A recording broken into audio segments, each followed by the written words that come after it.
you can see we've got a growing global network, and we're becoming more and more active around the globe, which is good.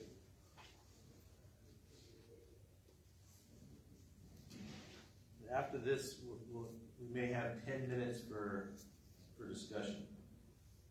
Hopefully.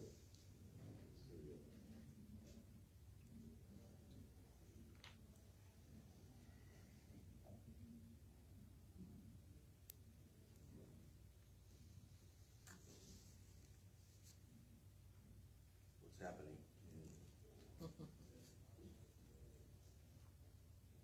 Does anybody have a question while we wait?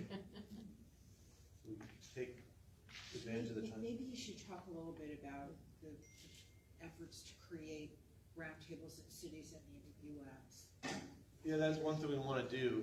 Partly this summit here is to rally one of the purposes is to rally Americans to this cause and get Americans to plug into this global movement. Because I mean, we obviously Americans here in Washington have been part of this global movement. We're helping to build it, but there's faith leaders and multi-faith leaders and civil society leaders throughout the U.S. that still have no idea like that all this is happening.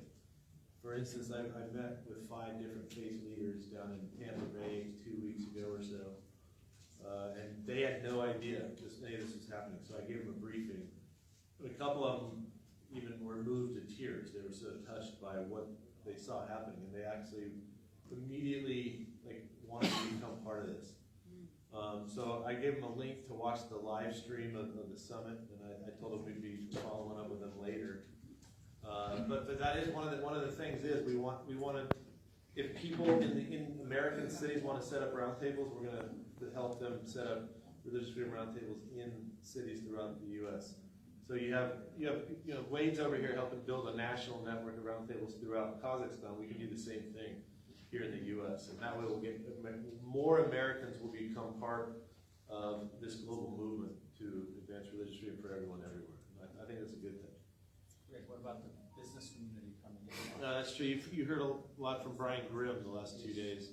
So he's got an IRF business roundtable also that's global, and he's doing a lot of great work getting businesses and business leaders to come and engage in this and become part of this global movement as well. So that's going to continue to expand. If you guys want, if you want to just start talking, okay, is that go ahead. Okay,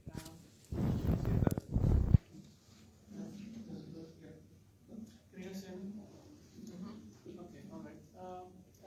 Thankful for this IRF roundtable. Thanks, Simran, Paul, especially Greg. He has been taking care of every minute of the way. Until a few days ago, we didn't know a forum like this. Can you talk a little louder? Sorry. Until a few days ago, we didn't even know that there was a forum like this where we could present our case and talk about what is happening. So once there were 56 Hindu nations, and today there are none. Okay, Nithyananda, and good afternoon, everyone. My name is Sri Nithyananda, and I'm representing the Supreme Pontiff of Hinduism and KAILASA Nation, the most ancient enlightened civilization nation. And I'm humbled here to stand before this prestigious audience of world leaders who have gathered here to reaffirm the faith of humanity towards religious freedom, seeking justice, and for all.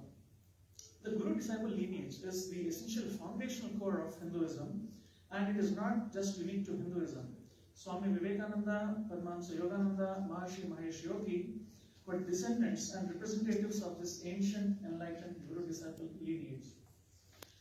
And today the world understands this, and therefore understands the impact of persecution of the Dalai Lama, all thanks to the tireless efforts of human rights organizations, religious freedom organizations, United Nations, US, Tibetan diaspora, and His Holiness the Dalai Lama himself, in bringing attention to this to the international community.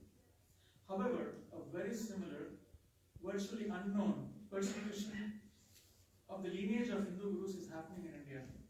There were once 56 nations. Invasions and colonizations over millennia wiped out all the Hindu nations.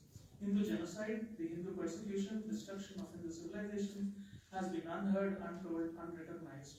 Victims are waiting for justice, praying for justice.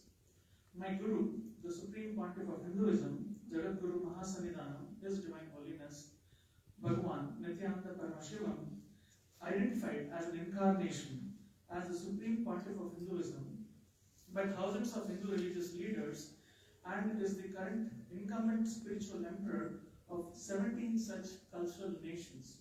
The Supreme Pontiff is the 293rd spiritual emperor of the ancient kingdoms of Madurai, 233 spiritual emperor of kingdoms of Kanchipuram, and 203 emperor of kingdom of Sarangi. For the last 26 years, Supreme Pontiff of Hinduism has worked tirelessly to unite humanity through spiritual strength by reviving the ancient nation of KAILASA, which is a Hindu civilizational nation.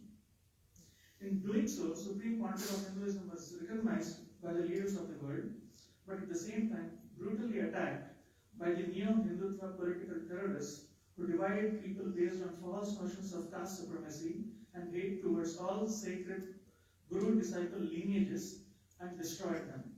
Despite the persecution, he never stopped his humanitarian services because he firmly believes his life is for others. Neo-Hindutva political terrorists exiled Supreme Pontiff of Hinduism from India. His passport was illegally cancelled.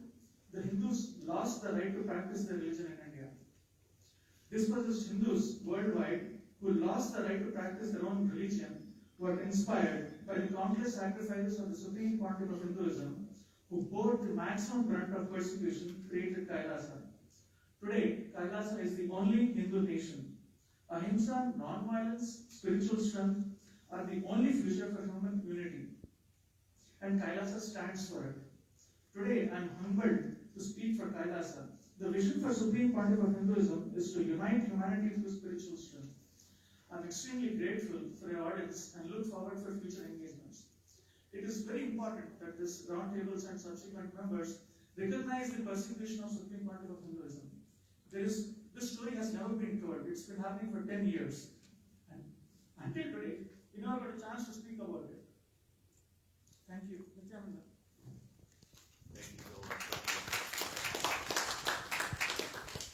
Thank you. Right, so that's it for like our speakers. So if there's any other questions, we have about 7 minutes left, and then we have to vacate the room. Yes, sir. Let's see, go ahead. I just want to say that I've been working with this human rights for the last, since 1971. As you know yourself that I've been in about 76 countries attending such meetings, forums. But the thing you have started, what you say when you start your ILF roundtable in the beginning, that listen to each other, respect each other, and don't criticize, and come together on what we can to help humanity. I have seen this. Thank you very much. And this is the one thing which was needed in the summits, in the conferences. We used to visit, we used to see each other, but not like this, that we are listening to each other, respecting each other, giving cards to each other, no matter who it is. So thank you very much, Greg, for your support, and from Scandinavia.